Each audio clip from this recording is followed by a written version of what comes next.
Okay, we're starting, and you'll never believe this in a million years. So yesterday after class, I came to my office and I recorded lecture, all 2 hours plus of it. And when I closed out, it said something went wrong and it didn't save. So I'm going to take one for the team, try it again, see how we do. So we're going to go over communicable diseases, disorders of the eyes and ears, and some immunological issues as well. And then I'm going to review the test later today, and I'll let y'all know how you did. Well, you know how you did, but relatively amongst the group, I will send out. And then tonight, I will also send out exam 2 study guide. So here we go. Let's see, 9:37. Okay. All right, guys. Very good. Hopefully you can hear me. Hopefully you can see everything. We'll see how this goes. So communicable disorders. All makes sense.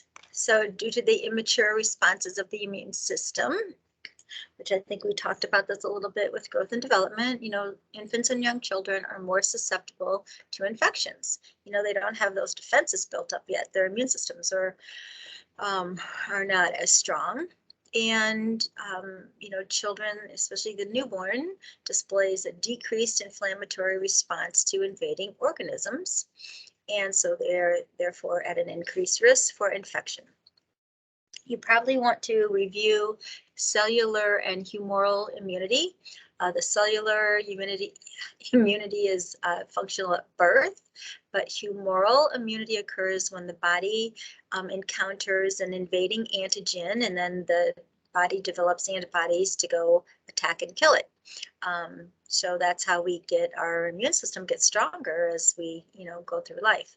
So since the infant has limited exposure to disease and gradually is losing that passive immunity, the risk of infection gets higher.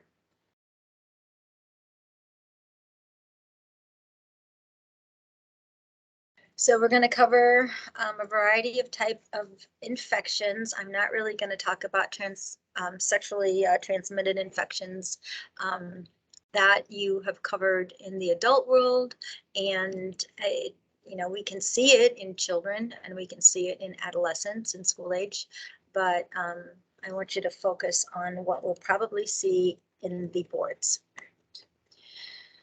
Obviously, you've heard this until you're sick to death of it, but hand hygiene saves lives and prevents infections from occurring. So please, please remember hand hygiene in the rooms, hand hygiene out of the rooms, and everywhere in between. So we're just going to review the chain of infection. I know that there is a test question or two about this. So you just want to review how an infection actually happens to occur. So you got to have an infectious agent. You have to have a reservoir. You have to have a portal of exit, a way of and a mode of transmission, and then you have to have a portal of entry so that that infectious agent can enter a body and a susceptible host. Easy enough, right? So know the stages of infection. There's an incubation period. Know what that is. Know the prodromal stage. Know the illness stage, and know the convalescent stage. That is when everybody's getting better, that the acute symptoms are starting to disappear. Fever. I talk quite a bit about this because it's something that I think, sometimes people get a little crazy with the medications and the treatment and, don't realize that, what the body can do for the body is very, very pretty self-sufficient many times. So it's important, fever is a symptom, but, sometimes it's good to let it run its course for a little bit before you jump on the Tylenol and the acetaminophen. So infection in general stimulates the release of the endogenous pyrogens. Pyrogens meaning causing fever. They act in the hypothalamus, and then that whole process results in fever. This triggers the cold response. You know, a child has a fever, they shiver, there's vasoconstriction, there's decreased peripheral perfusion, and this heat loss resets the body temperature. So, and fever occurs as a result. So, the main thing with treating a fever, which we'll talk about here, is that you don't want that child to shiver anymore. So, you know, we don't want to give them a cold bath. You don't want to put cold towels on them. You know, tepid, you know, room temperature sponging. But the more they shiver, the more they're using calories and the higher incidence of dehydration. So just remember that, you know, fever is a symptom. Antipyretics, you know, Tylenol, ibuprofen, provide symptom relief, you know, and maybe can bring down the fever a little bit, but, you know, those medications do not change the course of the illness. The major benefit, of course, is to increase comfort and decrease fluid requirements and to prevent dehydration. If you don't walk away with anything else, walk away with that top paragraph. In a normal, healthy child, especially if the child is not uncomfortable, we don't usually treat fevers of 102 or less. Kind of let the body do its thing. But once they jump up greater than 102, then it is recommended that we treat. And neonates in particular, you know, those young babies or even the premature kids, we probably will treat at at a lesser level, like 38.4 degrees Celsius, you know, 101, just because they're at a higher risk. Temperature or fever can have an accompanying tachycardia, tachypnea, you know, it can interfere with metabolic demand. So remember that the capillaries in the infant are close to the surface of the skin. So that limits their ability to regulate heat, and it increases dehydration. And so if this child is shivering with a fever, then the dehydration increases in, you know, more rapidly. The use of ibuprofen, Tylenol, cooling blankets and fans can be used as long as you do not cause that child to shiver. And of course, you remember the magic rule, do not give aspirin under the age of 19 due to the risk of Reye syndrome. Managing a fever, easy enough.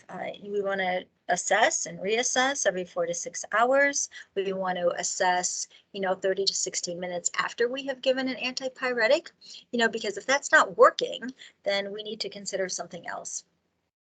If it's a virus, you know, most of the times they do respond, but sometimes these bacterial infections may not, and that may be a key for parents to understand that if, you know, they're not responding to the Tylenol or the ibuprofen and the temperature is actually climbing, then probably should get that kid to the ED.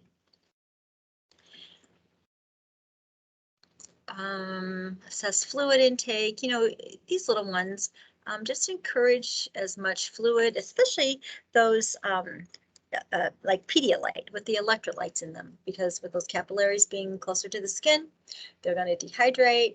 Within that cellular fluid is the potassium, the magnesium, the chloride, which also is being depleted. And so they will have electrolyte dysfunction. And so we don't want that to happen as well.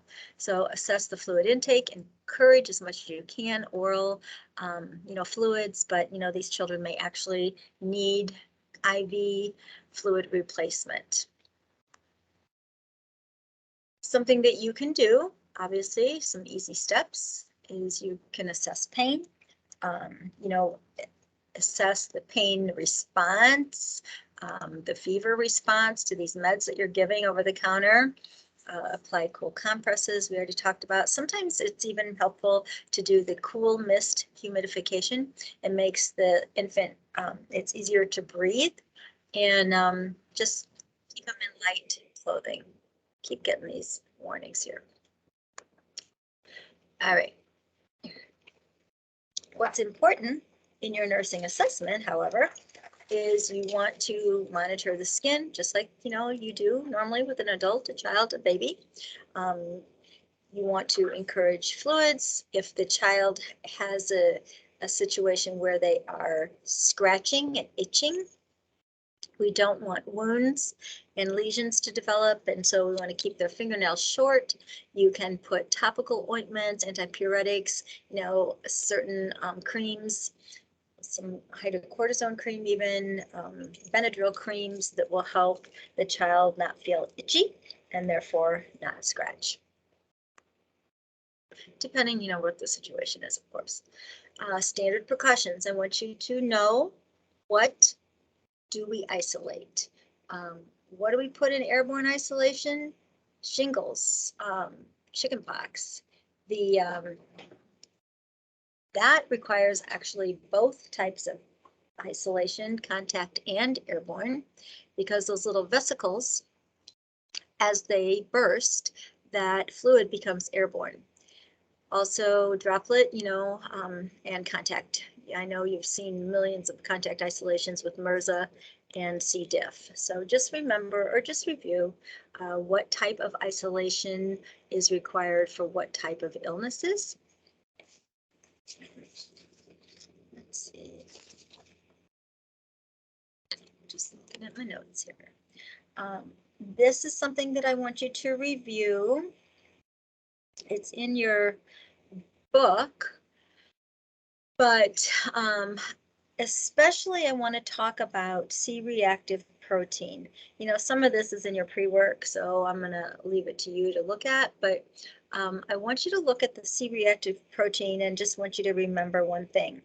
This protein is produced by the liver during acute inflammatory illness, okay? And it actually is a better indicator than the ESR that normally is used to diagnose bacterial infections, and, you know, which may or may not rise in with a viral infection. So elevated levels of C-reactive protein can be seen during episodes of acute inflammation and or infection. So just know that if you're asked a question, what's the best test to use, the best indicator, you're always going to go with C-reactive protein. And, you know, a CBC, they're going to look at the white count and the red count. They're going to look at, you know, the hemoglobin and everything else. Cultures, of course, you know that sometimes we will treat with broad spectrum antibiotics. And once those cultures come back, be it blood, wound, or stool, or throat, depending on what organism is growing, we may need to change the course of antibiotics. I'm not really going to talk about this. This is pretty self-explanatory. You know, the culture is positive. We got to do something, right? Especially if a blood culture is positive, then we're looking at sepsis, septicemia. Okay. Nursing assessment is always one of the most important things that you're going to do. And so, you know, you're going to ask questions. You know, have they been exposed to anybody who's sick? What's their immunization status? Many of these kids don't get immunized in a timely fashion, or sometimes even at all. So it's important to know how, you know, how high was the fever? How long have they had that sore throat? How long have they been feeling badly? And, you know, lethargy, malaise can indicate serious, more serious infections and sepsis. Of course, you know, if that child has hypotension, that certainly can indicate sepsis as that vasodilation process occurs. We see low blood pressures, and if you don't act on that quickly, those kids can die.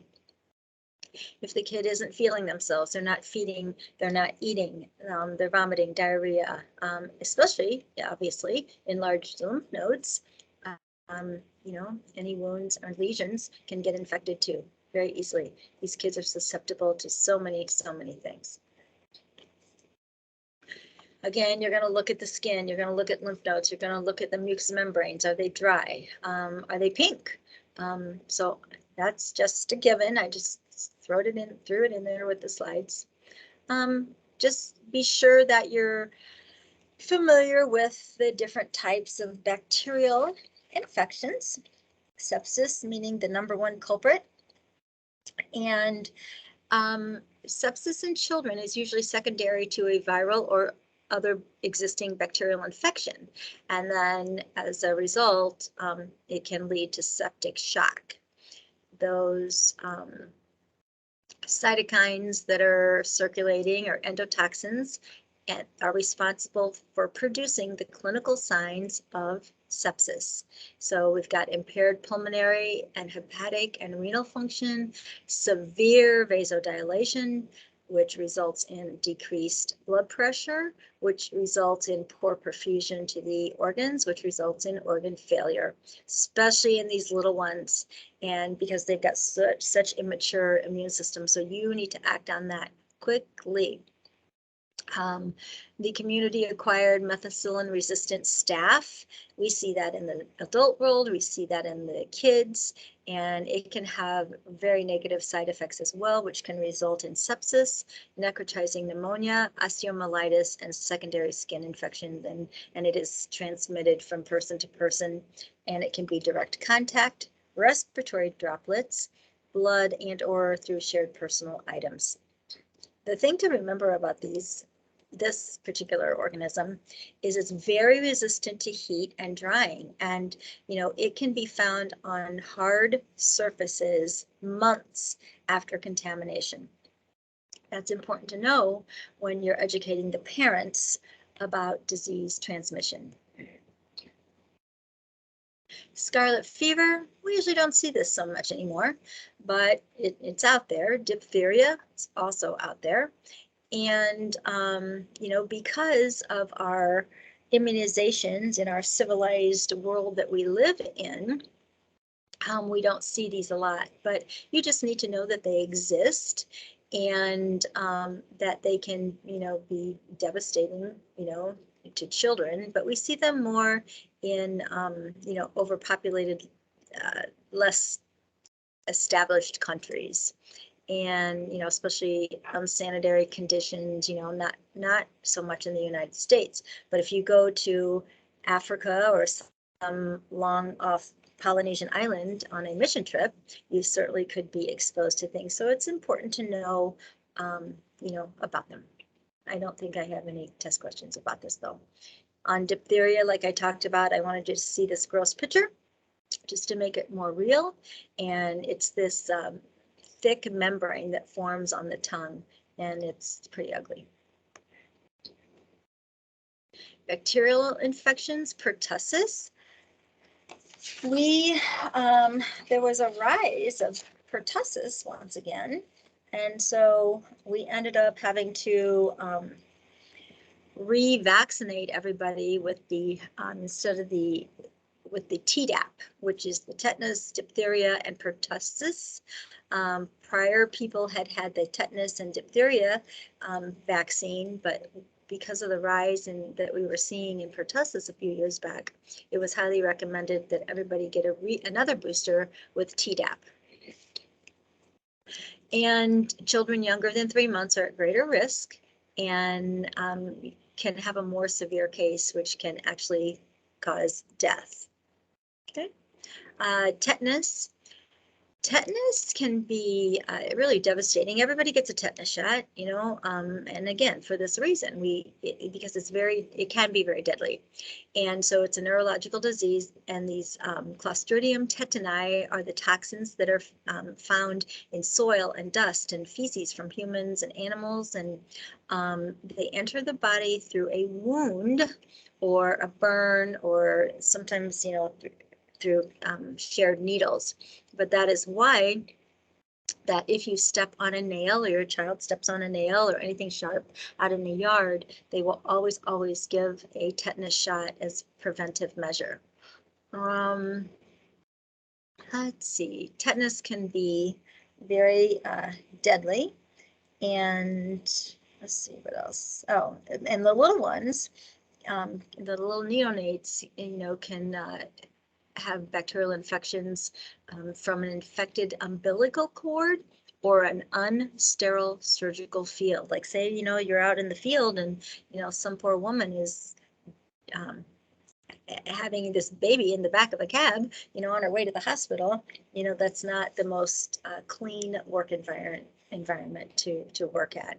And tetanus can cause local muscle spasms. It can be associated with otitis media or head trauma, but the most common and severe is that they have lock jaw that progresses to severe and painful muscle spasms of the neck and back.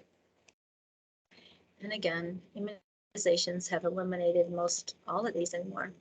Botulism, this is something important that I want you to know about, because if you're teaching parents about, botulism, you want to be sure that they know that it's mostly from ingesting spores. And, it's the majority of time is foodborne. And people that the foods that we have found this in most commonly are the low acidic foods, not the high acidic foods such as tomatoes, but a lot of people have huge gardens and large families, and so they can green beans and beets and corn and potatoes. And those are the foods, because of the low acidity, that we see this more commonly if the canning process is not as diligent as it could be or should be. And then the other common culprit is honey. Honey is fresh out of the hive and not processed or pasteurized or anything else. So honey can contain botulism spores, so it is never, ever, ever recommended to give to infants less than 12 months of age. And that is a really key and important part of education for young parents. Osteomyelitis, you know a lot about, in the fact that, we see that in the adult world. And septic arthritis is something that we see in the adult world as well, but the bacteria invades into the joint space, mostly hips, mostly knees. It can occur in children, of course, just like anything else.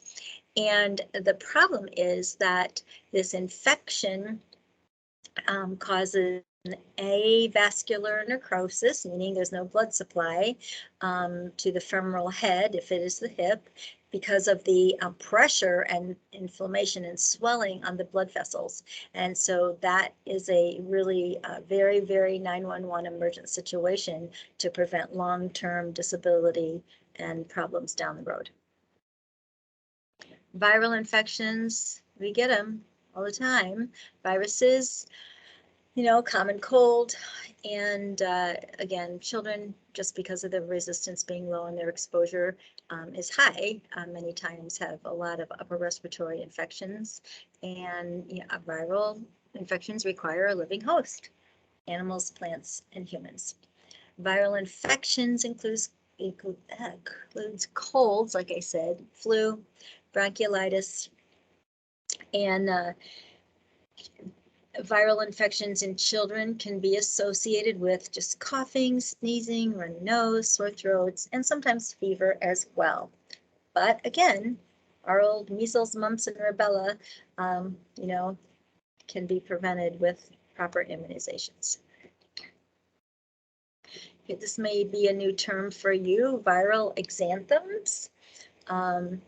The infections of the skin in childhood, and usually present with a distinct rash pattern that assists with the diagnosis of the virus.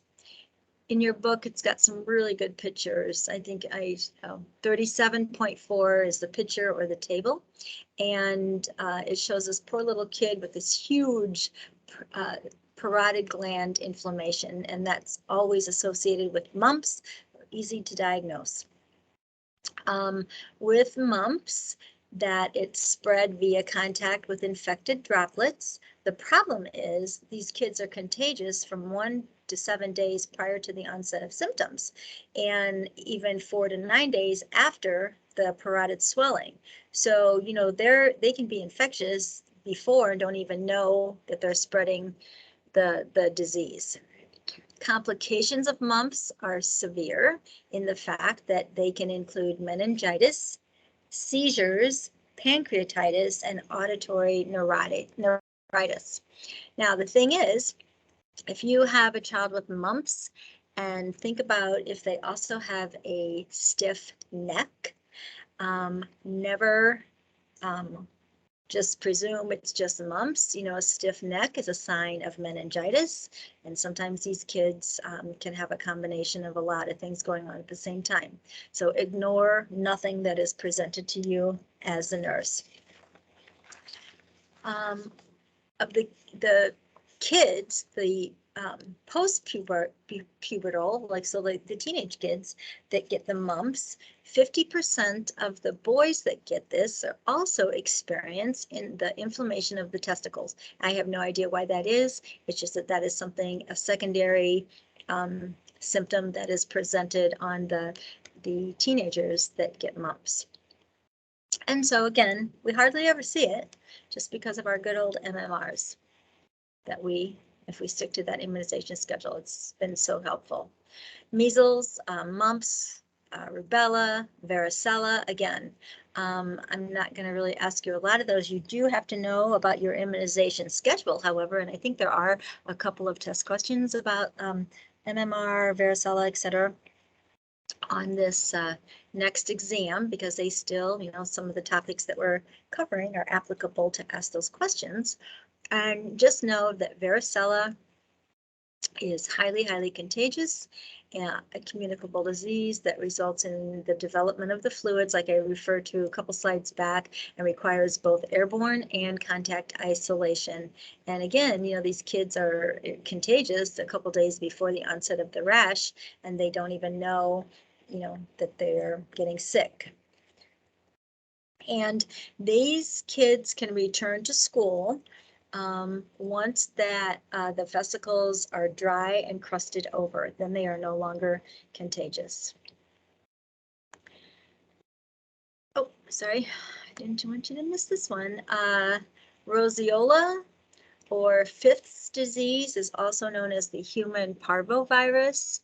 It is very highly contagious, and I share that with you because, you know, a lot of times young nurses are pregnant, young moms are pregnant, and they are asked to go into isolation rooms at the hospital because the belief is if you use the appropriate PPE, you're good. But I will tell you at OSF, we do not allow pregnant women to care for these kids that are isolated with Fifth disease, or the human parvovirus, because it is so highly contagious and can impact the growth and development of the fetus. If you look at this kid's cheek here, it is also referred to as the slapped cheek disease for this reason. Looks like somebody just slapped that poor kid. Viral exanthems, hand, foot, and mouth disease. There it is, hand, foot, mouth. It results from direct contact with infected fecal oral secretions and spread mostly through saliva.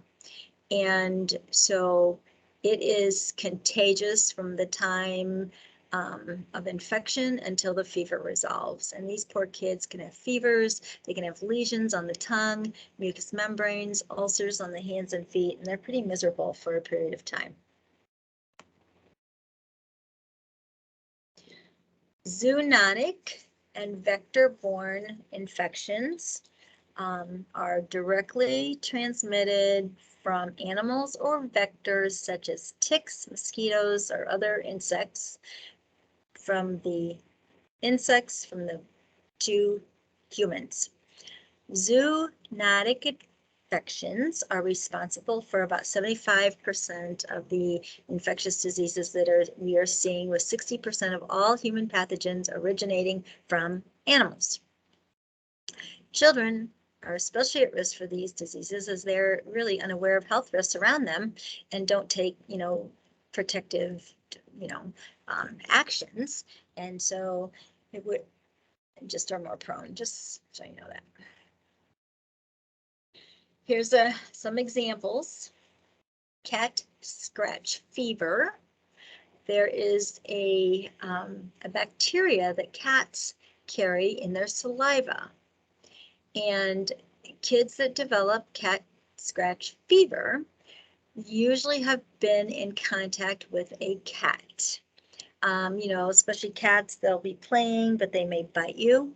I had a lady that I took care of. She came in, she had a huge cellulitis. She was babysitting her daughter's cat, and her whole arm was inflamed with a cellulitis, probably from the bacteria in the mouth of that cat. Incubation period, 7 to 10 days.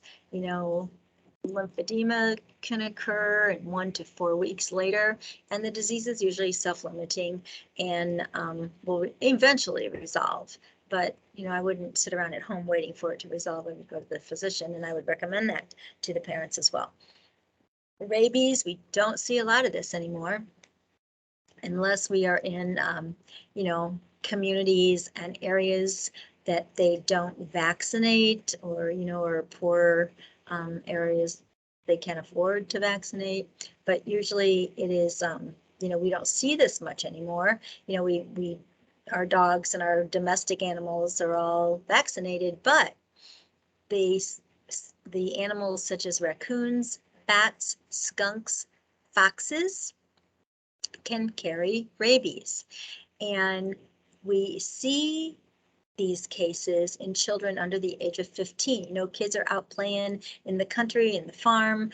They see these cute little snakes or skunks and raccoons, maybe a baby fox.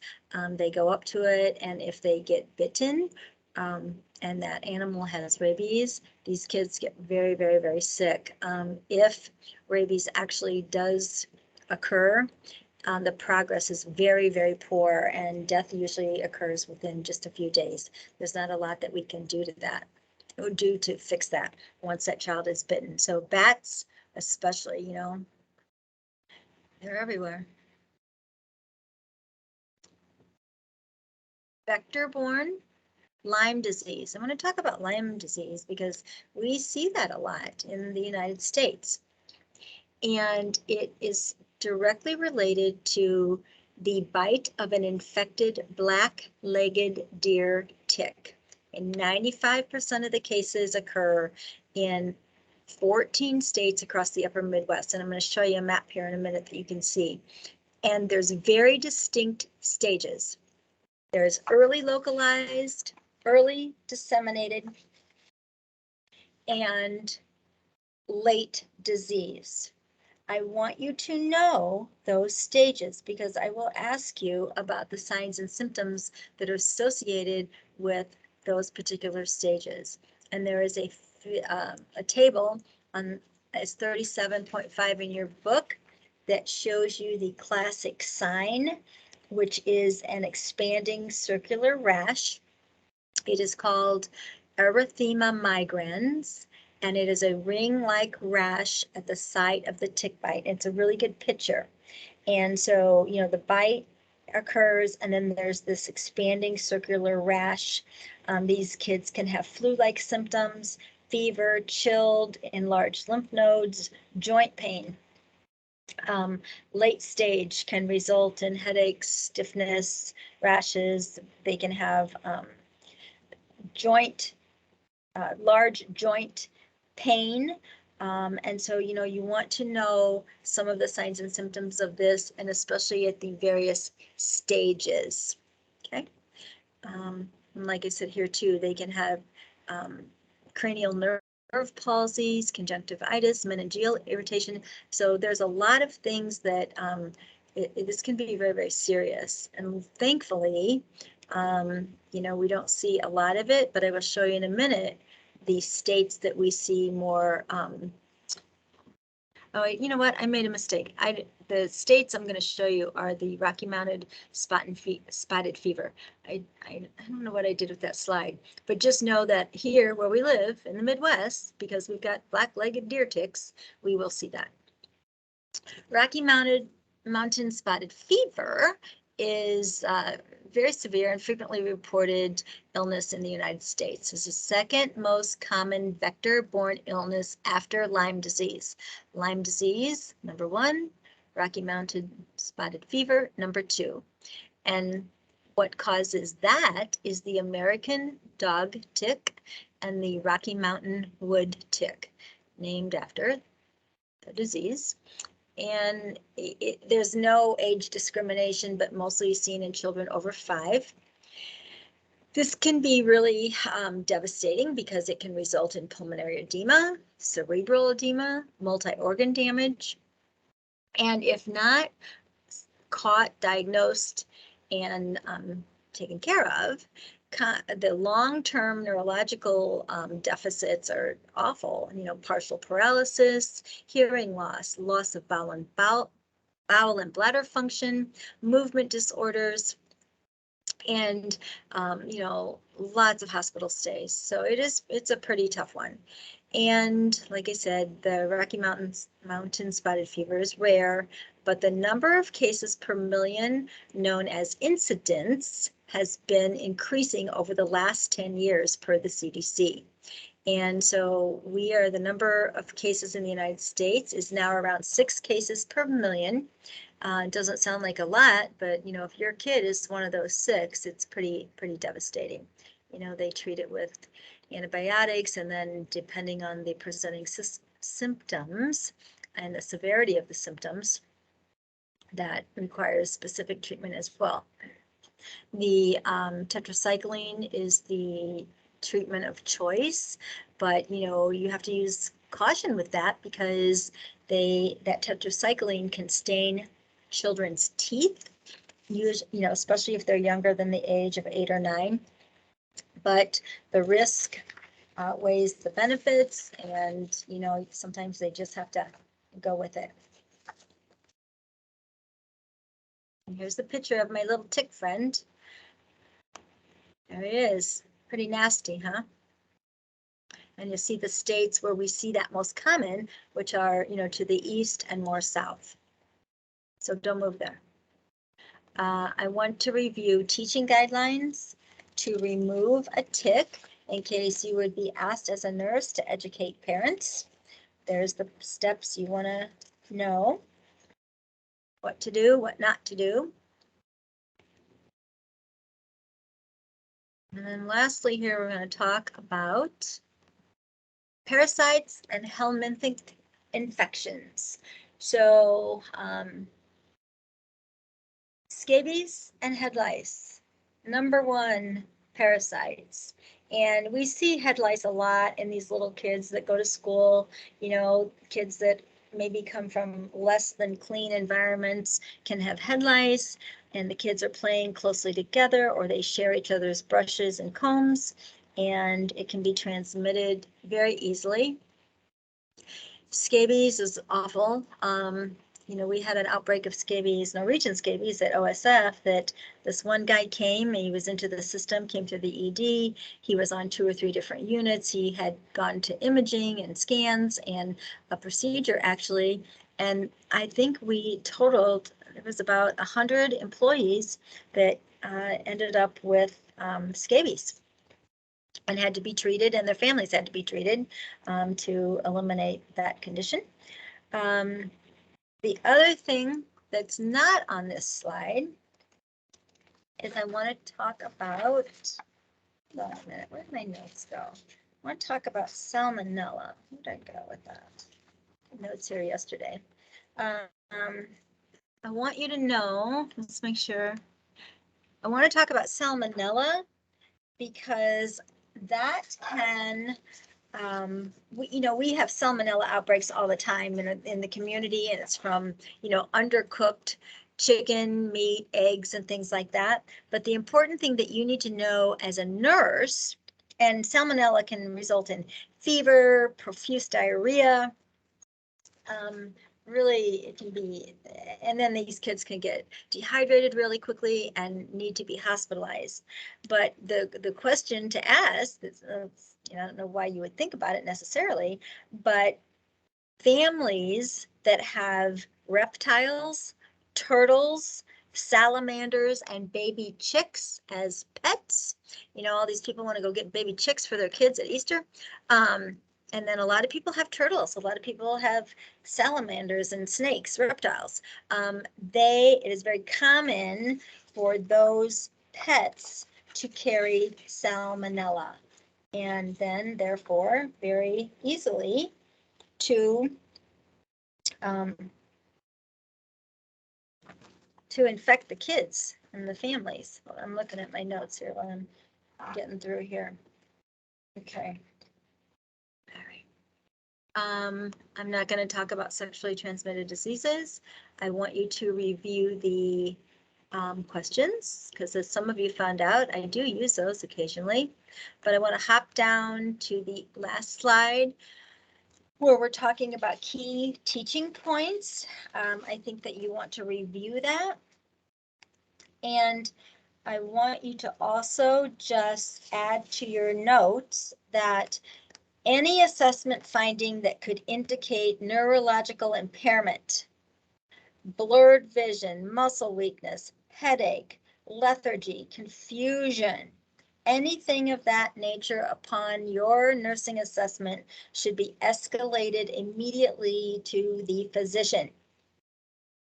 If a child has been given new antibiotic that they've never had before, signs and symptoms of anaphylaxis to educate the mom and dad or caregiver would be lip edema, stridor, tachycardia, urticaria, any of those would be urgent to contact, actually not even call the doctor, just get the kid to the emergency room. If the kid says, oh, my tongue feels big, tongue swelling, again, I've seen kids develop peanut allergies, 8, 9 years old, and they said, oh, my tongue feels really big, and, get them to the ED because you do not want their airway to be occluded. All right. Hopping on to the next one. Okay.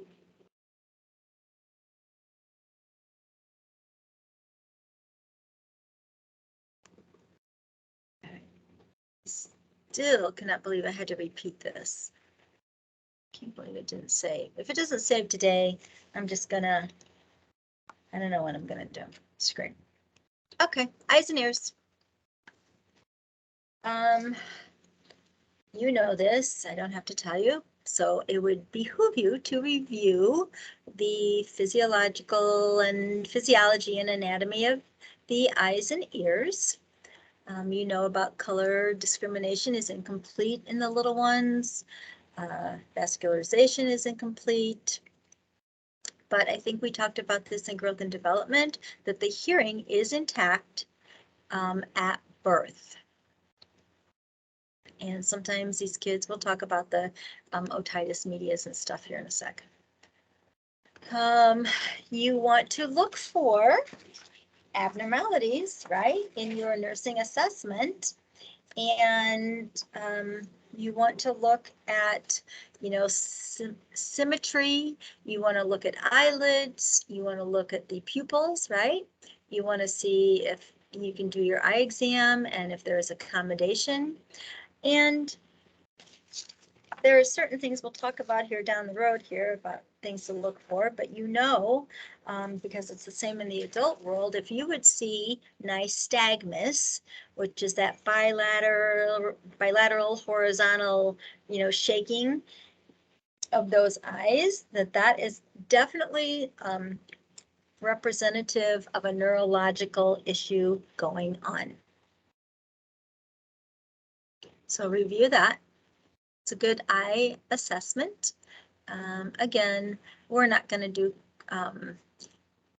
you're going to do your pupils for sure. And I will tell you a story, and this is why you want to do this. My friend just had a new grandbaby that was for a regular well child check, about 2 months of age. And they just, it was a little bit older, sorry, maybe 6 months of age. And the doctor did his due diligence. He did every piece of a child assessment that was required, including pupil response. And one eye had a deficit and one pupil was a little cloudy.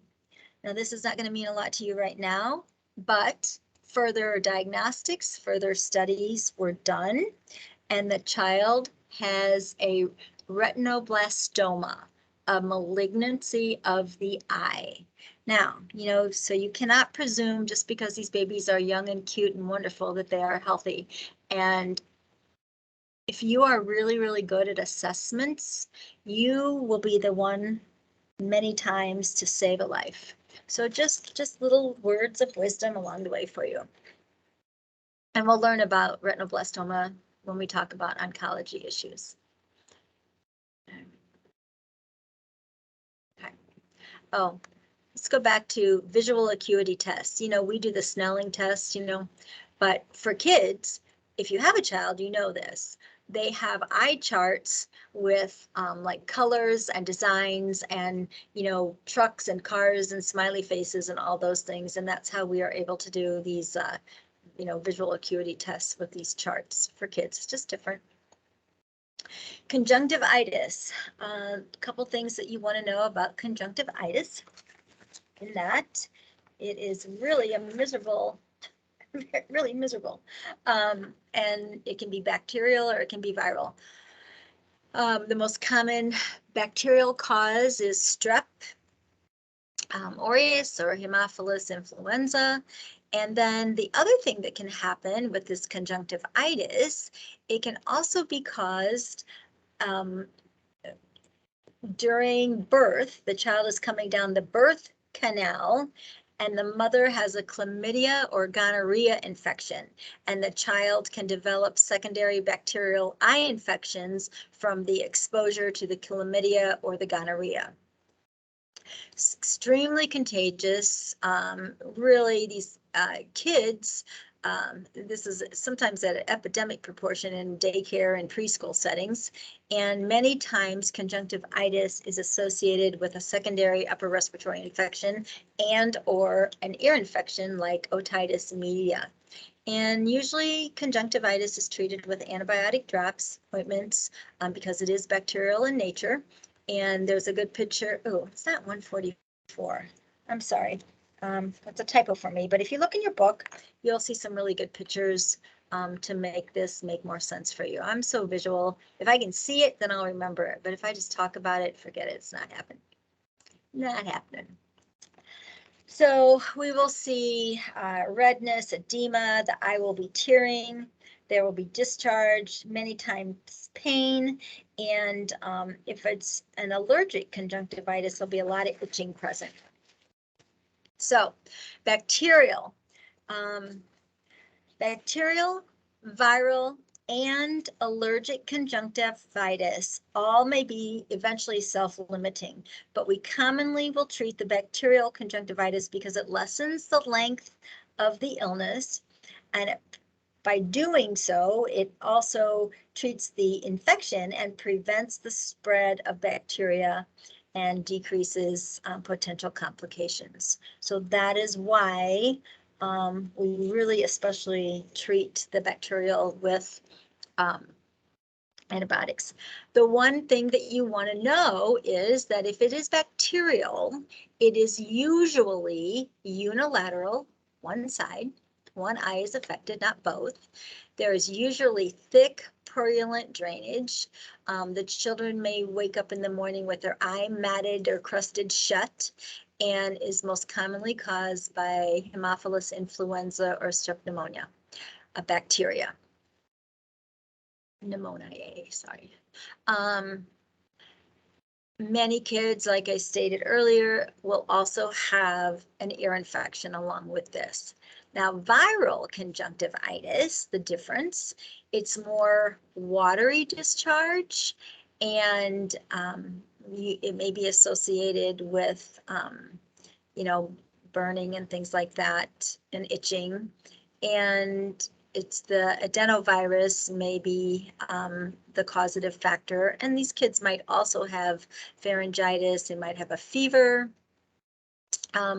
And where we see this commonly is due to contaminated swimming pools and ponds. Then thirdly, we have the bilateral infection with watery discharge and itching, rather than pain, and that is usually due to an allergic reaction, and we refer to that as allergic conjunctivitis. So there's 3 different types that you will want to know. We see this a lot in the little ones. Nasal lacrimal duct, the tear duct is obstructed, okay? So when it can resolve by the year of age, year 1, but it's sometimes what they do to help treat this, they educate the parents to massage the tear duct, and sometimes that will help open it up. And many times they are also treated with antibiotics if they've got a bacterial infection that is suspected. But the main goal is to open up that tear duct, and many times that tear duct massage is effective, and it occurs frequently on both sides, but more commonly we see it unilaterally.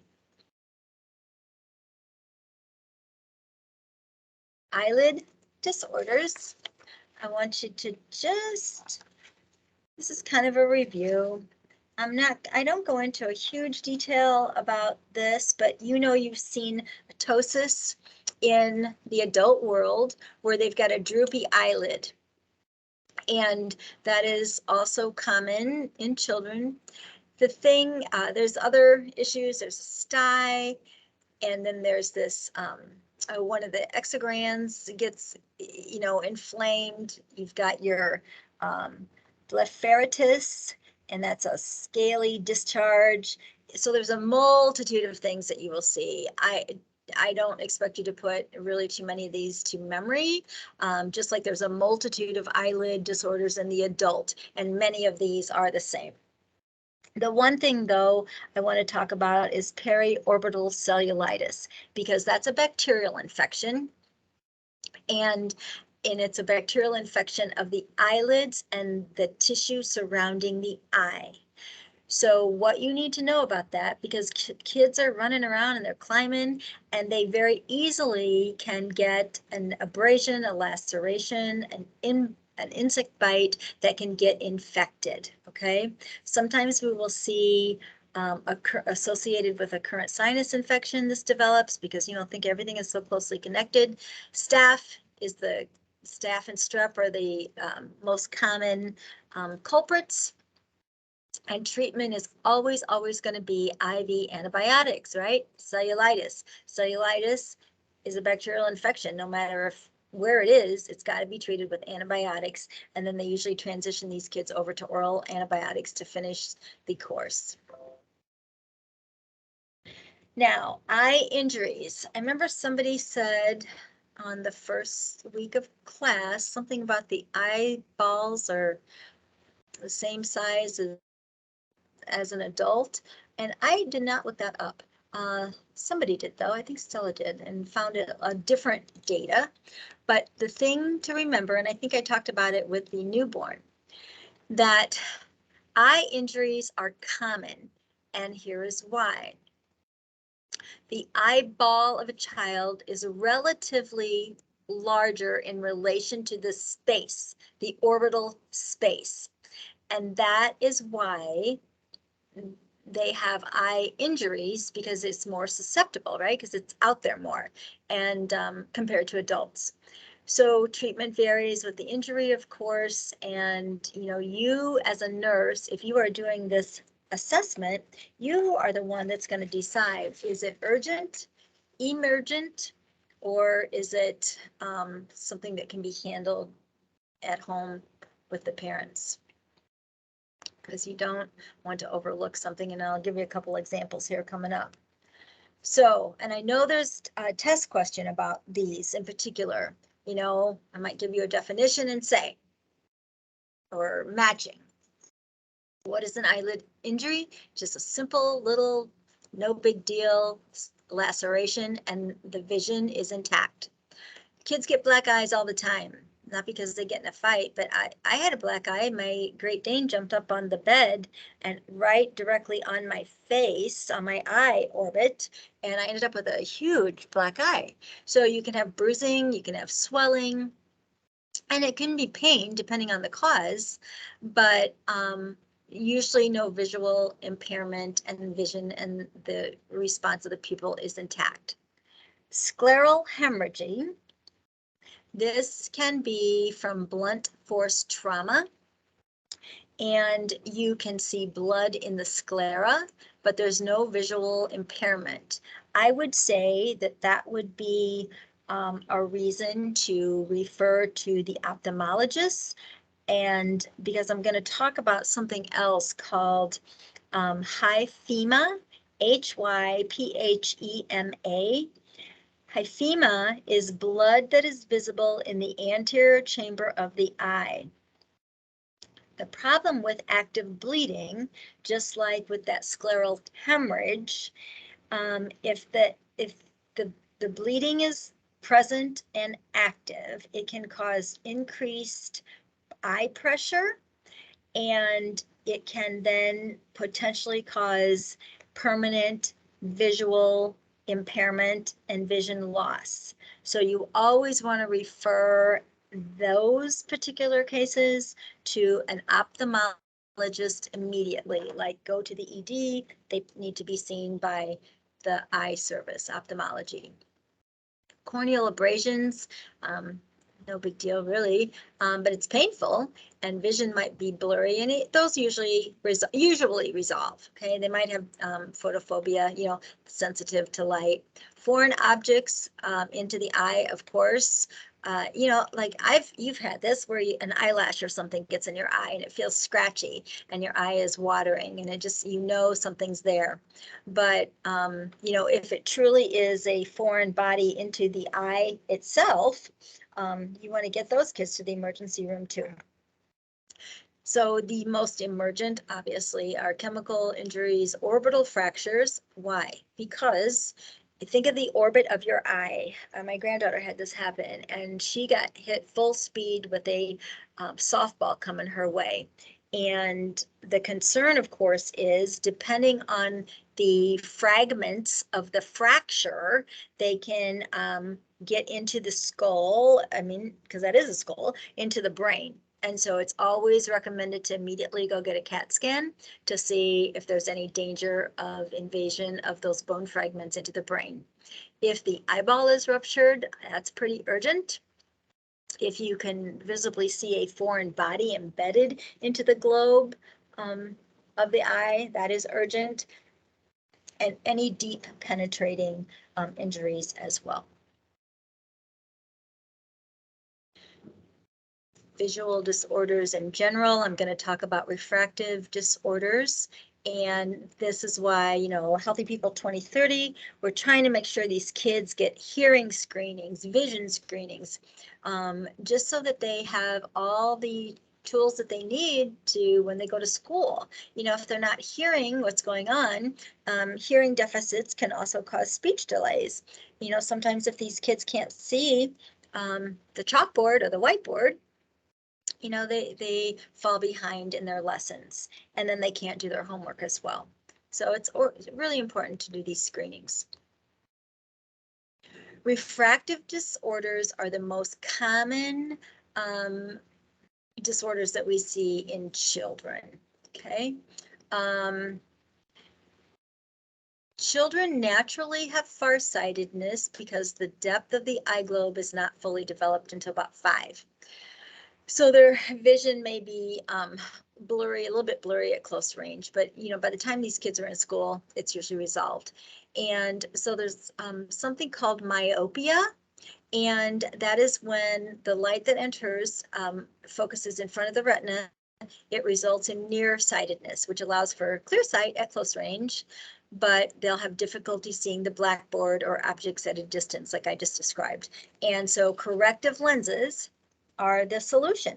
And so that is why it's important for teachers, parents, to be cognizant of their child's vision. If the kid's having to hold stuff up really close so they can see it, that's an indicator too.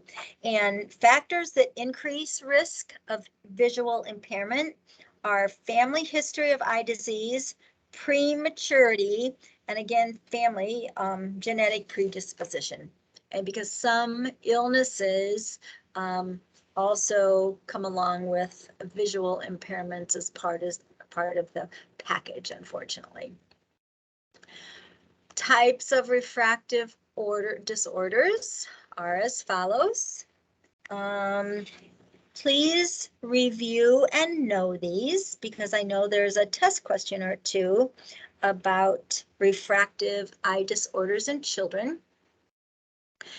And let's see what else. Far-sighted people, far-sightedness is referred to as hyperopia, and nearsighted is myopia. But these are the ones that we will see most commonly in children. And like I alluded to a couple minutes ago, refractive disorders seem to cluster in families. Okay. Some of the issues that we see causing visual impairments are many, just like in the adult world. So if the child is premature, if they have developmental delays, they have genetic issues, family history of eye disease is very common, like I just have alluded to. African-American cultures and previous eye injuries, diabetes, HIV, and chronic corticosteroid uses all contribute to potentially developing visual impairments. There is such a thing as infantile glaucoma, and that is something that is not, I'm not going to ask you a test question on here, and last time I forgot, I'm making myself a note. I want to put the statistical data because I forgot to do that on the incidence and frequency. I want you to know that it exists, but I am not going to ask you a question about infantile glaucoma. There's too many other ones to talk about. Signs and symptoms, of course, at any age. Child, has got a vacant stare. When we talked about the infants, right? How when, the caregiver gets up in their face and they, can see their face and they respond, and then they start to smile and respond. And then how if you have a toy or something, they will fixate on that, looking at it, and they will follow that toy as you move it in front of their face. So infants, one of the first things you notice if they are visually impaired is they do not fix and follow objects. They don't make eye contact, and they don't imitate facial expressions, because with growth and development, that is normal. So this would be abnormal if they're not able to do that. And that would be one of the reasons to talk to to recommend that the families know that for newborns, so that they can point that out to the physician when they go for well baby checks. Toddlers and older children, they cover their eyes, they squint and blink, they hold things close, or they sit close to the television. They might bump into objects because their vision is impaired, and they might tilt their head back or, look forward to get closer and the whole reason is because they can't see. And so it's important for parents to know these signs, and so that they can get the kids' vision screened and get them the corrective lenses that are going to be required. Retinopathy is common with, preemies. These poor preemies, they just are so prone to so many other disorders down the road. Infantile congenital eye disorders. Let's see here. All right. Glaucoma, congenital cataract, and retinopathy of prematurity. So just know that they exist. Infantile glaucoma is an autosomal recessive disorder. And usually we see this in combination with other genetic disorders. And it occurs, I think it's frequent, 1 out of 10,000 live births. And it's all results because the aqueous humor is obstructed and it causes increased intraocular pressure. And then these kids have more pronounced large eyes. You know, like think of the thyroid patient, you know, more prominent enlarged eyes. And, you know, they can, there's some things that they can do to correct this, but they can also have vision loss as a result. You know, cataracts in the adult population, well, the children are cursed with it too. And this congenital cataract is present at birth, and the lens is occluded. And so it's important that they correct that situation. Otherwise, that child is going to have visual developmental delay. And congenital cataracts in children younger than 5 causes more than 10% of the cases of blindness, because, you know, it just it's important that they get prompt treatment. Retinopathy of prematurity, those preemies, you know, they just have a lot of problems, but, you know, they don't have complete retinal vascularization. And so then the vessels, you know, don't develop as expected. Visual impairments in the US, oh my gosh. I'm just going to say that children with visual impairments, often the reason or way you find that is because it's often accompanied by other things. Motor and cognitive delays will result it will occur as a result of vision impairment. And, you know, that if the kid can't see, and they can't always go through the normal developmental milestone achievements. So it really, really is important that we encourage moms and, you know, that we encounter for the visual screenings, hearing screenings, etc. Because if the kid can't hear, his speech is going to be delayed. It's just they're all so tied together.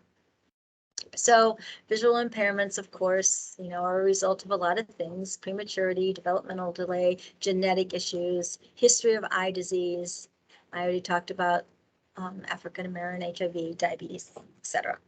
Okay, and there's a table on 39.1 in your book, tips for interacting with the visually impaired child, that you might want to breeze through.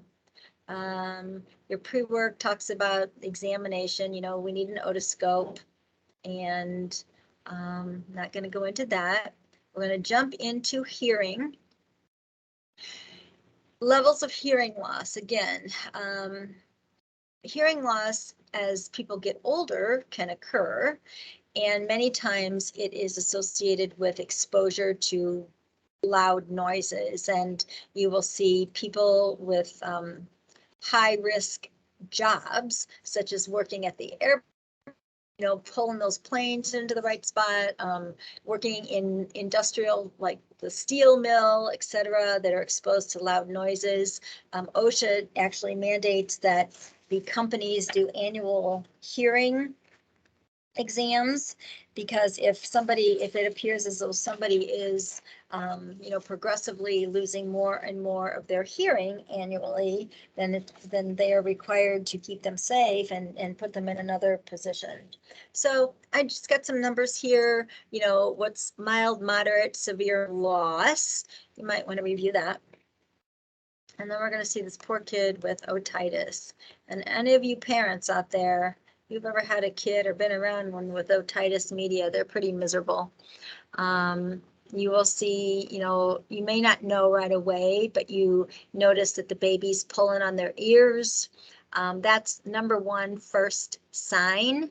If the infant is sucking on the bottle, that pressure, that suction causes intense pain, and you will notice crying when that child goes to feed or, you know, take from the bottle, and combination of other things. But this was a good picture to give you a visual on what is going on with those poor kids. Now, there's a couple things you want to know about this ear issue. We have otitis media, very common. The eustachian tubes in children are short and horizontal. And that has a lot to do with why these kids are more prone to getting ear infections. Most of the time, we have to treat this with antibiotics. And it can occur anytime during the year, but during winter, we see the highest incidence of otitis media. An upper respiratory infection can also precede or occur before a case of otitis media. See the causative organisms right there. Strep, Haemophilus influenza. The most common complications of a hearing of otitis media, ear infection, especially if it is not treated promptly or adequately, can be so severe, such as hearing loss, speech delays, scarring of the tympanic membrane perforation, chronic otitis media, mastoiditis, and intracranial infections. So, left untreated, it can result in severe and long-lasting complications. So usually, these resolve many times if a kid has frequent episodes of otitis media. Because of the long-term complications associated, they will put eustachian tubes in these kids' ears to keep the middle ear space intact, okay? So eustachian tubes aren't for everybody, but depending on the frequency and the severity and the long-term negative effects of otitis media, eustachian tubes may be needed to be placed. Otitis media with effusion is different. Otitis media, right, just the old ear infection, there's a viral infection and fluid in the middle ear.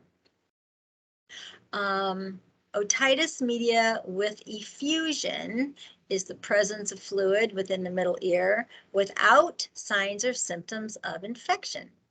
And it may occur independent of an acute otitis media, and it can persist for a while, but the risk infections here, or the risk factors here, are kids that live in households with smoking, adults, breastfeeding, frequent upper respiratory infections, allergies, male sex, and adenoid hypertrophy.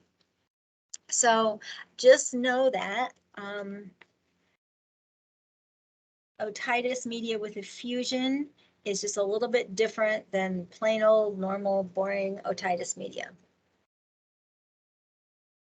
Otitis media externa, hugely different in the fact that it is an infection and inflammation of the skin outside of the external ear canal, okay, external ear canal. And so what and this is more, it's been referred to as swimmer's ear. You may have heard that, and so how you diagnose this is when pressure is applied externally on the tragus. You can review your anatomy and physiology. When the tragus of the ear is touched, they have excruciating pain. And so that is a telltale sign of the fact that this kid has otitis externa, otherwise known as swimmer's ear. And it's just because of all the bacteria and things that get in the ear. And it's just another condition treated with antibiotics. And again, we see reinfections occur because kids don't finish their antibiotics until completed. And so down at the cellular level of life, that bacterial infection is not treated. So it's really important to educate parents and children, especially if they are a school age teenager, etc., that they have to take this until all gone, even if they feel better. Okay. Healthy People 2020, 2030 has a goal, and we want to increase the proportion of newborns who are screened for hearing loss no later than the age of 1 month old and 3 months, and then, intervention services by the age of 6 months if needed. Nothing new. Prevention is the key. Know the difference between conductive hearing loss, sensorineural neural hearing loss, and mixed hearing loss. Know the difference. Got your questions, and some of this you see on the pre-work, like what's the diagnostic test going to be to determine the extent of effusion in the middle ear? You might want to know that. I am never going to ask you true and false questions because you will never see true and false questions on your NCLEX exams. This slide, I don't know why it's way down here. I need to scoot this stuff up. I don't know how it got scooted down here. Healthy People 2030, we want to reduce visual impairment due to infantile glaucoma. We want to reduce ear infections, and we want to increase vision screenings, right? And that is huge. And so every and any opportunity that you have to educate parents, I would say, you want to really promote those kids to get in and get screened, because the sooner we can detect something and put corrective actions in place, the better it will be for them. This slide here I put on as a review. If they have the allergic conjunctivitis, that itching, I want you to review what we would do for that. Cool compresses might relieve, eye drops can help, allergy medications, Claritin, things like that. Visine, I want you to know this, Visine is commonly used, but did you know it is a vasoconstricting solution that rids the eye of redness? That's why the redness goes away. But it can cause rebound vasodilation and will not treat the cause of the redness. So a little interesting factoid. Corneal abrasions, I just want you to know that, back in the day, I think they used eye patches, and research has shown that patching the eye does not improve healing and pain, and actually can lead to the loss of binocular vision by patching one eye. Eye patches are useful, but they are useful to treat strabismus. And that lazy eye, and it kind of leans in another direction. Eye patches can be used for that because it strengthens the acuity in the weaker eye while vision is still developing. So there's a little factoid you might, see again in a question. You never know. And again, here's your another question. 4-year-old, extreme pain when the tragus is touched. Not a diagnostic, but it's a pretty good sign that that kid has otitis externa. There you go, another little gift in case you see a question like that. Okay, so then we're gonna hop on out of here and get on to immunity. Okay. Last one. Seems to be going well. It went well yesterday too. I didn't lose any slides. They all showed up. And then at the end, when I hit the stop recording, it said something went wrong. So please pray for me that I don't have that happen again, because I just probably can't take anymore, and I'll probably have to slit my throat or something. And then you're on your own, self-study the rest of the course. Okay. There's some pearls of wisdom here that we will talk about. Ooh, hold on, I gotta get a drink.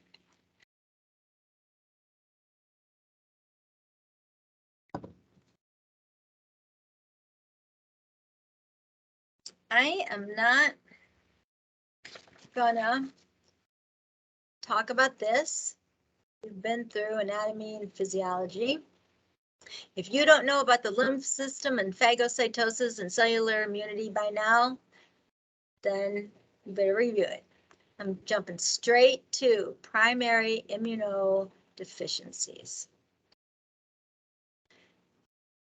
Okay, so primary is the result of genetic effects. Secondary immunodeficiency is related to environmental factors, environmental toxins, HIV, AIDS, or malnutrition. Okay. So most hereditary or congenital, mostly are hereditary or congenital in the primary, like I said, genetic, congenital, and may be related to humoral deficiencies, cellular immunity deficiencies, or a combination of the two. So humoral immunity is when there's an antibody-mediated response, right? Because a foreign material or a foreign antigen, such as bacteria or any other thing, are detected in the body. And so your immune system kicks in and produces antibodies to go destroy the antigen that is invading. And that's how we develop more and more immunity over a space and time. Cellular immunity, if you remember, is functional at birth, uses T cells to attack and kill, and does not cross the placenta. Okay. Just a little review. Hypogammaglobulinemia. How about that for a big word? I'm not going to really expand on that a lot, but basic is just the child does not form antibodies sufficiently, and so they frequently we will find this out because we will see them commonly with thrush, sinusitis, candida, otitis media, abscesses, and infections. You know, we see them a lot in the hospital, and so that is easily diagnosed because of the frequency of these things that are occurring. Again, not going to be a lot of test questions about this. I talk about this situation just for one reason only. This Wiskott-Aldrich syndrome. It's an X-linked genetic disorder that results in immunodeficiency, eczema, thrombocytopenia, and affects only boys. Okay? Now, the only reason I talk about this is because a year ago or so, I had a student in peds that actually was on the bone marrow donation list. And if you see down at the bottom here, it says long-term survival after bone marrow transplant for children with Wiskott-Aldrich syndrome is over 80%. Children who are less than 2 at the time of the transplant have the best outcome with survival rates over 90. And I don't really have a question about this because, again, these are rare things. And I'm just going to talk about the most common because that's what you're going to see on the boards. You're not going to see these very rare, obscure things. But this student, he donated his bone marrow to this little baby that had this disease. And when he was in my class, he actually spoke to it and talked about the procedure, and he is tightly connected with this family. You know, they regularly speak, they have pictures that they exchange. The little boy, the little baby that he donated the bone marrow to was 10 years old at the time that he was in my class. And think about that gift that he gave to those parents. I mean, pretty selfless, pretty amazing, and so well appreciated, right?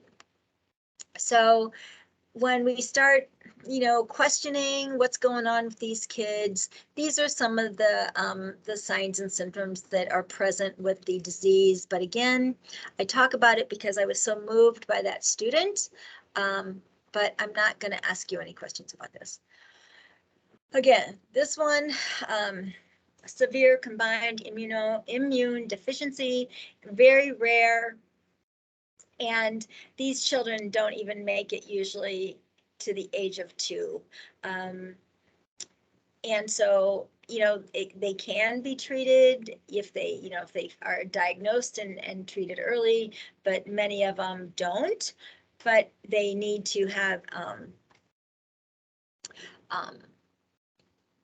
think a bone marrow transplant, I believe. But anyway, again, the survival rate is good if they're only treated at by certain ages. So again, I'm not going to ask you a question about this because this is also very rare, but I am going to focus on the things that you need to know here coming up. Primary immunodeficiency, this is what we see.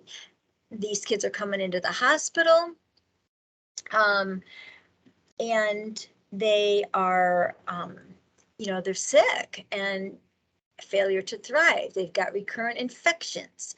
They've got sepsis. They have got, otitis media, sinus infections. So I may ask you on a select all that apply, I may ask you about what do you need to know about nursing education, and which of the following would indicate a potential diagnosis of primary immunodeficiency. That's the worst that it's going to be on this one. Okay.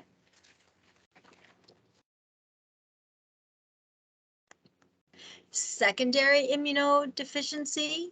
So I would just say know the difference between the two. Okay. Know the primary difference between primary and secondary. And we talked about it just briefly a couple slides back, because that just gives you a basic foundational knowledge if you are asked the question, what's the difference between the two? Okay. So you see here, again, with the secondary, chronic illness, it may or may not be associated with a malignancy. They have protein losing situation, which results in malnutrition, failure to thrive. And a lot of times these kids are premature and may also have an HIV infection. And here you go. Signs and symptoms of HIV. You'd think that we would know that early on. Sometimes we do, sometimes we don't. So I'm going to talk a little bit about HIV because we do see that commonly in this population. And so there are some things that you need to know. So you need to know that 3.2 million children younger than 18 are living with HIV in the US, and 650, actually, that's in the world, sorry, in the world, and 650 children each and every day become positive and infected. Okay, that's a lot of kids. That's a lot of kids. Children either acquire this vertically meaning in utero, during birth, or through breast milk, or they acquire HIV horizontally, meaning that sexual contact, non-sterile needles, as with drug use or tattoos. So infections from blood products, I remember, when HIV was new on the horizon, people didn't want to get a blood transfusion because they were scared to death that they would get HIV. And I think at that point they had that was a factual concern. But now the screening processes are so accurate and so amazing, and that's not even a discussion anymore.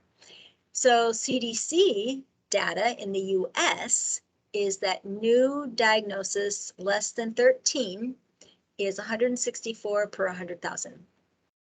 Less than 13 of age, I meant to say here. Currently no cure, obviously, but survival rates have increased due to the antiretroviral therapies that are available now. And I swear each year it gets better and better and better. So these kids are living long lives, and, and just because you've got HIV does not necessarily mean it's going to progress to AIDS. But can it? Yes, it can. But because of the therapy that we have today, these kids have long, healthy lives. You're going to want to know, because you're going to see a couple test questions about testing, and I think it's also in your pre-work, the PCR test and the ELISE test. So the PCR will be positive in infected infants older than 1 month of age, okay? So the RT-PCR is the preferred test to determine HIV infection in infants and to exclude HIV infections as early as possible. The ELISE is positive in infants of HIV-infected mothers because of the transplacentally received antibodies. So the child may not have HIV, may not be positive, but they're going to test positive because of the maternal blood. So you just, let me get rid of this. I hate this, my computer does this. But the antibodies may persist and remain detectable up to 24 months of age. So just put this to memory. The ELISE will show positive even if the child is not infected because of the antibodies from the mom. The PCR test indicates an active HIV infection, but an HIV infection may or may not progress to AIDS. So if you had a question about a newborn that is born and they're concerned about the HIV, about the infant having AIDS, the best case scenario is that you could say, well, the PCR test was positive for HIV, period. It does not mean that that child has AIDS or will develop AIDS. And again, this is just more. There is another blood count that I discovered and I want to share with you. It's called the CD4. And that's a test that measures how many CD4 cells you have in your blood. It's a type of white blood cell called T cells, you've heard of those, that move throughout your body to find and destroy bacteria, viruses, and other invading germs. The CD4 counts are very low with a positive HIV infection. Okay, so you might want to add that to your repertoire of knowledge. And again, nothing new, because I'm sure you learned about this in the adult world too. So children with HIV, they can adhere to most childhood growth and developmental expectations and immunization schedules, except for one key factor here. Now, there may be changes and there may be updates to this information, but last year this was true what I found. The concern with administering live vaccines, live attenuated vaccines, is the risk of developing vaccine-associated disease, including rash and rarely disseminated disease. So we don't normally want to give the MMR and or the varicella because they are live vaccines, and we don't want these children who already are compromised with HIV to also then develop these diseases that we normally are vaccinating against, okay? So to date, there are a few reports of complications associated with either vaccine and HIV-infected individuals, but patients receiving the vaccines, if they choose to get the MMR and they choose to get the varicella, we have to educate them on what signs and symptoms to be on the alert for, and that can potentially indicate a vaccine-related varicella MMR infection. That's your job as the nurse.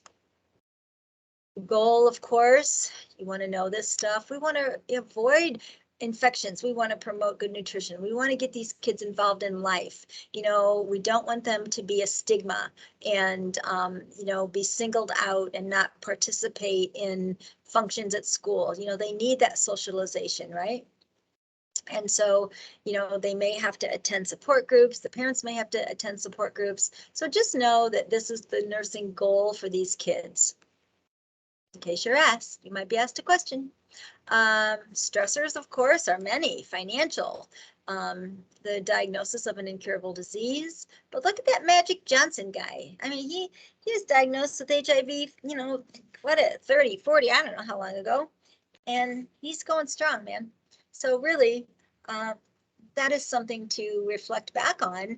And it would be really good if you ever do work with these kids to have current data on the number of incidents and prevalence and, how many kids, diagnosed with HIV actually transition to AIDS. Why does that happen? And, more commonly in one age group than another and that kind of thing. Because, parents are going to be scared. They don't want the world to know that they have HIV. Parents don't want the world to know that their child has HIV. So just, be mindful if you ever happen to work with these kids and their families, because they are going to have ongoing medication regimen, ongoing follow-up. If they come down with an infection, it's going to be more serious than in kids with intact immune systems. And so we really, really need to educate them. And then as they get older, we want to talk about, as they become sexually active, we want to talk about that as well. Autoimmune disorders, there's a couple that are important that you know about. So, and we're going to talk about 2 for sure, maybe 3. So the body manufactures those T cells and antibodies against its own cells and organs, hence autoimmune, autoantibodies. And so we've got a lot of factors that cause this to happen. It can be hormones, heredity, like I talked about, environmental factors, environmental toxins, viruses, and certain drugs. So the first one we're going to talk about is systemic lupus erythematosus. So this is a multi-system autoimmune disorder that affects both humoral and cellular immunity, and it can affect any organ system. So the onset and the course of the disease varies from person to person. This lupus is diagnosed at a variety of ages, and many times after, not before the age of 5, but for some reason, and I don't know why, they see it diagnosed commonly between 15 and 45 years of age. So that's a 30-year span, and I'm not sure why that is. The peak incidence, however, is in the pre-adolescent years. Female to male ratio is higher across the board. It's higher in young children and in adolescents both. Girls 4-to-1, girls again 8-to-1 in adolescents. But the African American and Hispanic children and adolescents experience more severe side effects than any other racial group. So all in all, treatment is focused on the inflammatory response, anti-inflammatory drugs, corticosteroids, immunosuppressant medications, and anti-malarial drugs. Now, with all those drugs on board, we certainly can see damage to the renal system from the renal toxic drugs. And so unfortunately, some of these kids end up with renal kidney dialysis. And that would be awful. All right, so here's lupus continued. There's a picture on in your book. Hold on, I gotta get caught up on my notes here. There's a picture in your book, I believe, 47.4, that will show you the classic malar butterfly rash of the cheeks. So there surely will be a question about that. And it just gives you a better visual of what that even is referring to. Now, in addition to the rash, these kids will have joint swelling, tenderness, fatigue, oral ulcers, shoulder pain, abdominal pain, and they may lose their hair. So, you know, you can imagine being a school-age child trying to participate and be a normal kid, and then you have all these other things to deal with. And so just know the main things about this lupus. How are you going to help these kids? What would be nursing education? What would be nursing information? Let me see here. Also on the lupus, when I talked about treatment, they're going to take those anti-malarials and Plaquenil, sorry, is a medication that we do. Hold on, I don't know if I'm getting ahead of myself here. I think I am. No, I want to go back a slide. Okay, when I'm talking about these drugs here and the anti-malarial drugs, that's where I was going with it. I skipped over something here. I want you to know this. Antimalarials, one such medication is Plaquenil, is given because it improves muscle and joint pain. It helps with skin rashes, but the problem is it can cause pericarditis, fatigue, and fever. And so with these kids in particular, you want to have special focus and education that some of these medications will cause increased skin sensitivity. So it is hugely, hugely important to educate the patient and the families that it is vital that they use sunscreen when the kids are outside to avoid skin rashes.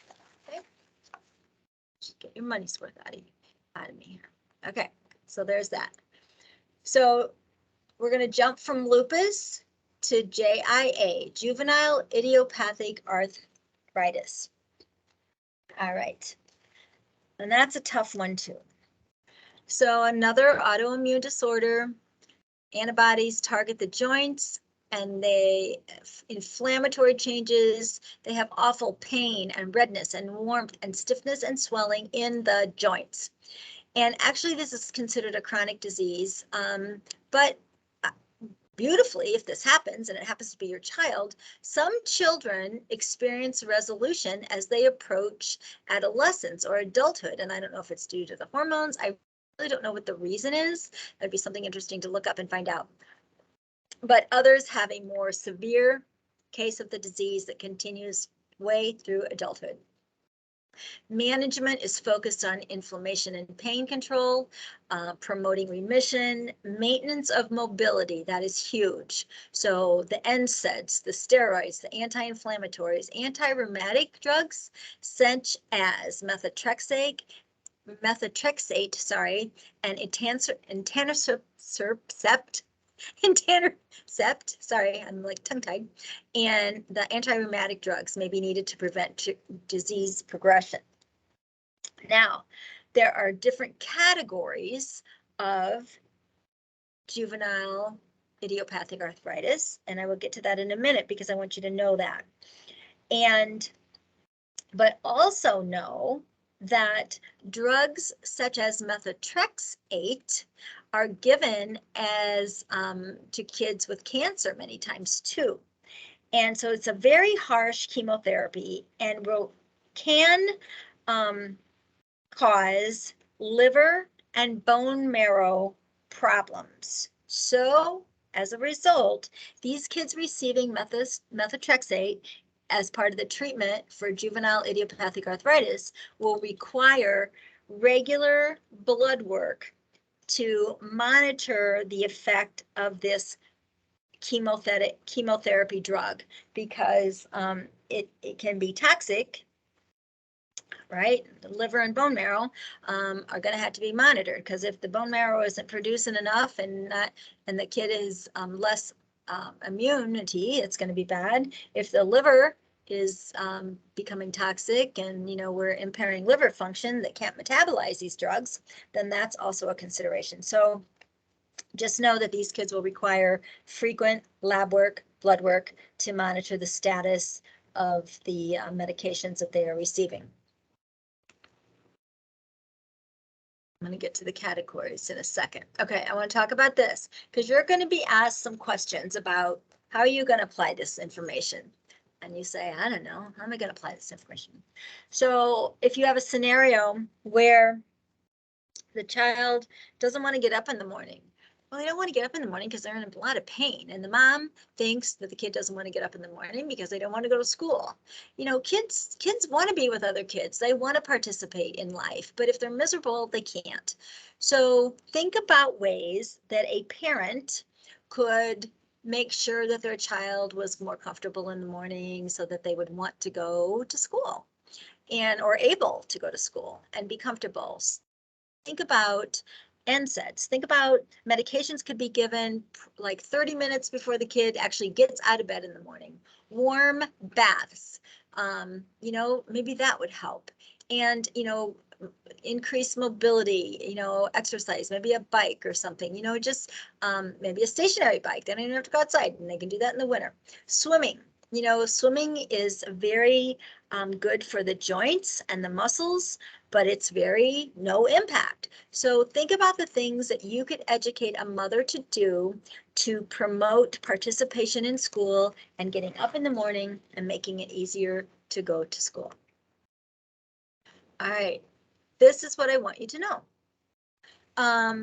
Like I said, there's different types of juvenile arthritis, and it is important to know the definitions, hint, hint, and the complications, okay? So just put that to memory as best as you can, and really it makes sense, you know, the more joints that are involved, the more, you know, severe it's going to be, right? Okay. And then you'll see some of the complications associated with the severity. So, you know, the first type isn't as bad, but we can see over here, iritis, uveitis, uneven leg bone growth, you know, and the polyarticular is 5 or more joints are involved. And, you know, it's more severe, it's more painful, it's more rapidly progressing. There's more joint damage, and there's more rheumatoid nodules, which I'm going to show you a picture of in a minute. So I would just want to give you the uveitis. I just wanted you to see what they're talking about here. And it's an inflammation of the iris of the eye. So you see this inflamed layer here. I just wanted you to have a visual of what it was. More importantly, I didn't know what it was, so I wanted to see it for myself. So now I'm sharing that with you. Common treatment is eye drops. And if the uveitis is a result of an infection, antibiotics or antivirals might be used. Secondly, I'm going to show you these rheumatoid nodules. They look like little arthritic hands from a 90-year-old woman. So just know how awful that would be for a child. So they usually, you know, 20% of the patients with RA can have these nodules. And so it just, because they are enlarged, those nodules are enlarged, then those bulging areas are more subject or more commonly involved in trauma because they're sticking out. So just, you know, have some empathy for these kids and these families, because that would be a tough thing to have as a child, especially when you're wanting to fit in with the rest of the world. Guillain-Barré. I know that you have been exposed to this in the adult world, so I'm just briefly going to touch on this. Same thing as the adult, right? And it is an illness that moves quick. And what happens is the immune response within the body attacks the peripheral nervous system. Demyelination and inflammation of the peripheral nerves occurs. And it involves, you know, muscle weakness and paralysis. The spinal cord remains intact, the brain remains intact. But what happens is this is a progressive weakness and paralysis. Normally, in 90% of the cases, it starts at the feet, like with some numbness and tingling, and climbs up. Okay, it ascends in an upward manner. So if it gets to your diaphragm without detection, you will stop breathing because your diaphragm will no longer function in a way that allows you to breathe. So obviously, respiratory failure is a very high priority concern because, you know, you could see a situation where a family might have a little one that gets this, and, you know, they just think that they're not feeling well, not doing well, and it reaches the respiratory system and the child has a respiratory arrest and will die. 10% of the cases, it will start at the top and work its way down. So I know that you have heard about this in the adult world. So again, treatment is focused on maintaining body function, and recovery may take a very, very long time. And, you know, it's treated with IV immunoglobulins. And like I said, some kids will die of respiratory failure during the acute phase. Most people will recover. Some will recover completely, some will recover partially. I took care of a gentleman and he had Guillain-Barré and he was fully paralyzed. He was in ICU. He was ventilated and he came to rehab, and he was an amazing man. It took him 1 full year to recover.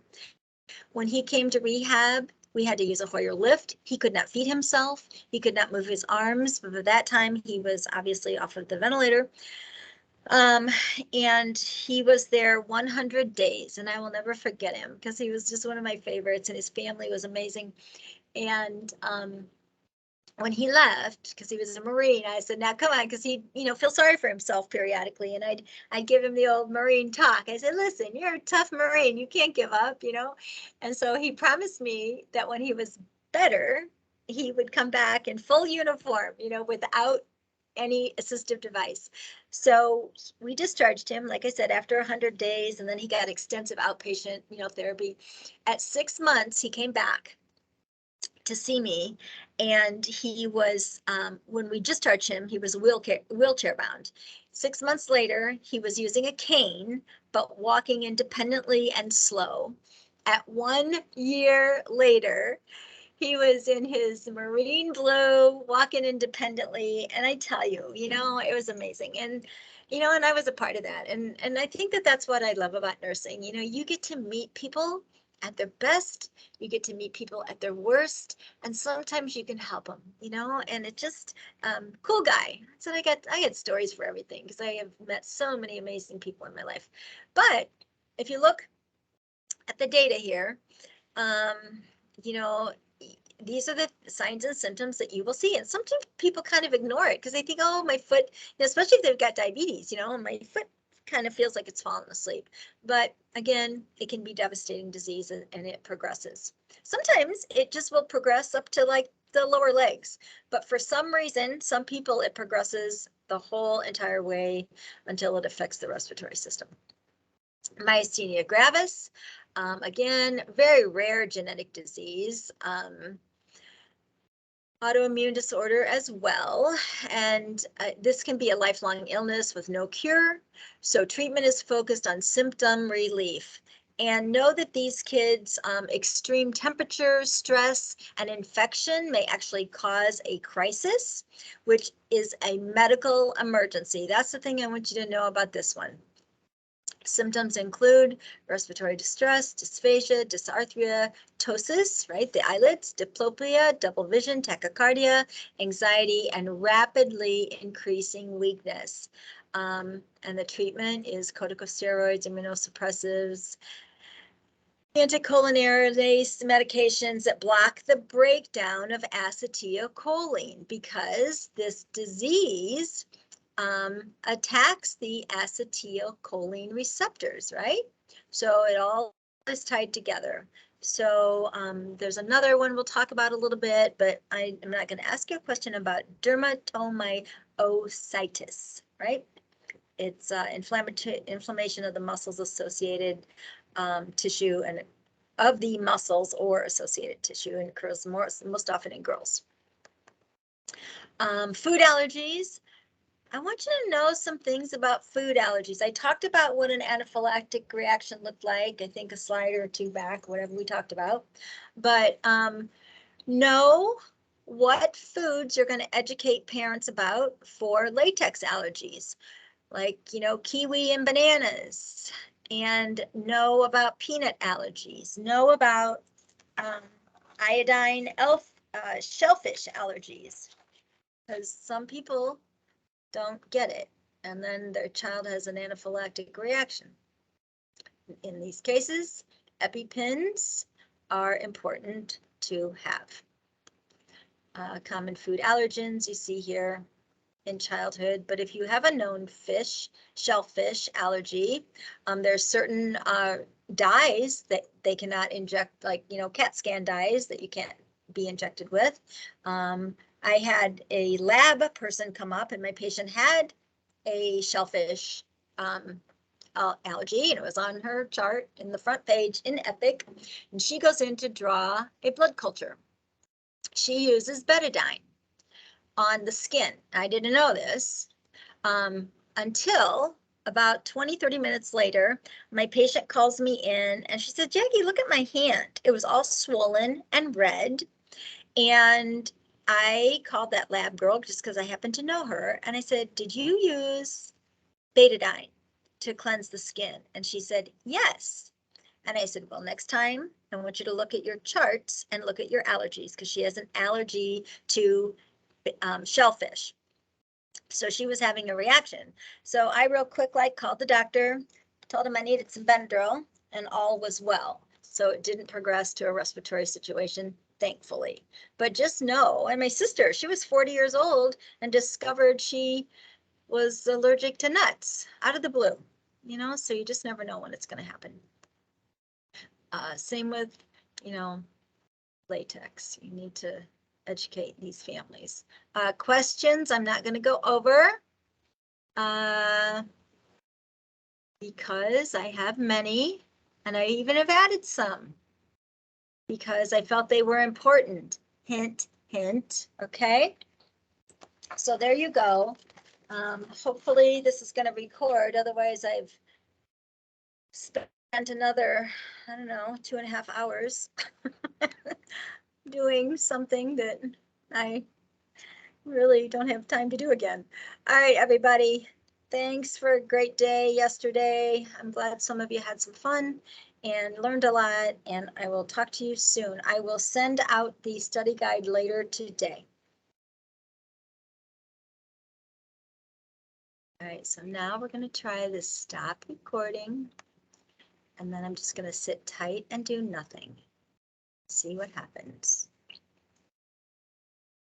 Yes, stop recording.